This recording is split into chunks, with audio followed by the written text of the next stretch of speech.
maraya, zama na lafiya arewa yau muke nema.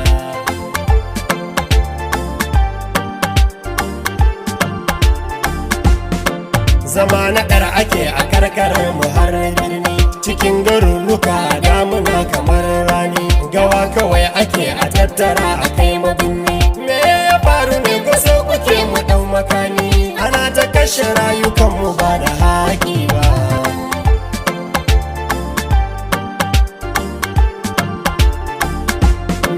Ana ta yin kisan rayuka ya dabbobi, jini zuba yake bisa ƙasa kamar gulbi, a sace yara har da manya ma'andi. Da ranka kaga yau babu tabbacin jibi, gabar tana ta ci yamma ba ta cinye ba.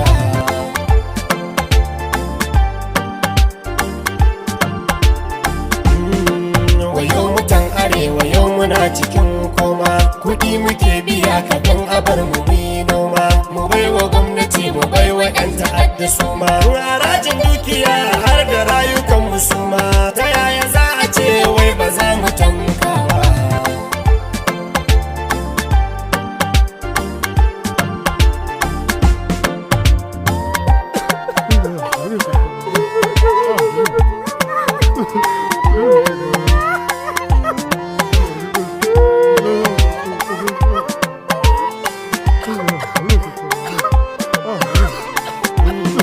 Rana da zafi inuwa akwai kuna, zaman gari ma fargaba bare gona, a sai da 'yan adam garin su wai a kofuna.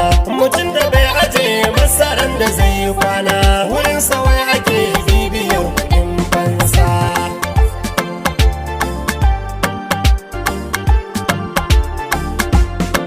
A sace jama'a ake ta musu alfarma, a yi wa matan mu fyaɗe abin kyama, abincin mun rasa tun da ba wurin noma. Muna gani kasar mu gashi an hana mu zama, wa zai yi magana a kaɓare wa mun rasa.